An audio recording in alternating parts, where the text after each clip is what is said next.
lagi dalam channel Zarim dan Demo. So, apa yang korang nampak sebelah aku ni, Fido, abang kuning aku. So, hari ni aku plan aku nak pasang voltmeter dengan USB port. Aku nak pasang kat mana? Okey, kat sini. Kat sini. Kat tengah ni lah. Aku dah tebuk lubang kat sini ni. Korang boleh nampak tak lubang dia? Gelap lah hitam So aku akan letak USB port kat sini dengan voltmeter dekat papan ni lah. Aku dah tampal kat sini je. So apa barang dia? Ini je lah barang dia. Simple je. USB port. Ini semua barang aku beli dalam Shopee lah. Ni voltmeter. So ni dia punya fuse. Yang ni connector. Connector ni untuk kita connect kat bateri ni lah, bateri 12 volt ni. Okey, so jom kita pasang. Aku tunjuk dia punya cara pemasangan dia. Okey, untuk cara pemasangan dia, kita buka ni dulu. Buka voltmeter ni dulu.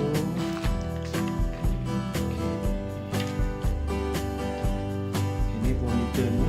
So USB dengan voltmeter ni kita connectkan je lah. Aku buat pemasangan yang simple je lah. Okay. So positif dengan negatif ni kita joinkan siap-siap untuk dua ni. Joinkan ni siap-siap. Lepas tu yang positif ni kita letak fuse lah kat sini. Letak fuse and then yang ni wire hitam tambahan lah negatif ni kan. So untuk ujung dia ni kita connectkan juga balik konektor dia ni plus minus, and then ujung ni kita boleh pergi ke bateri. Okay, so jom lah kita pasang dulu.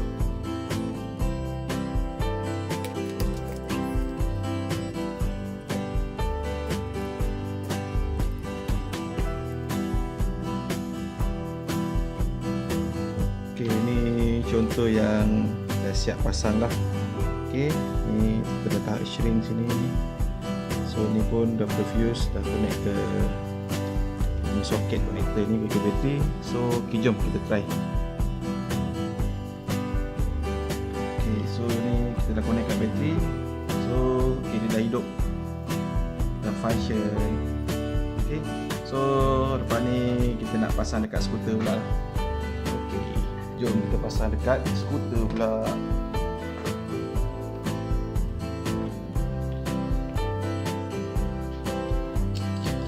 Buka dulu skru kat belakang USB ni, dan kita masukkan dekat lubang yang telah tebuk tadi.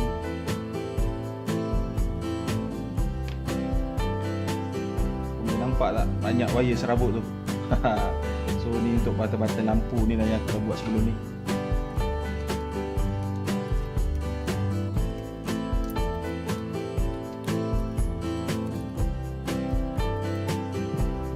Okay, ni contoh yang aku dah siap pasang.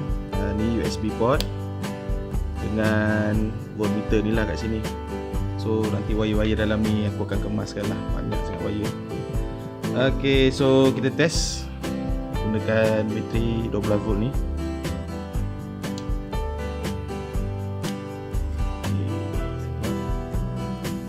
Okay, function. So sini voltmeter untuk 12 volt.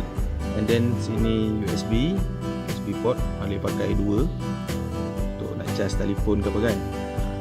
Okay, so inilah projek DIY kita. So selamat mencuba. Semoga video ni bermanfaat lah untuk korang nak pasang-pasang aksesori pada Fido. Okay, Assalamualaikum.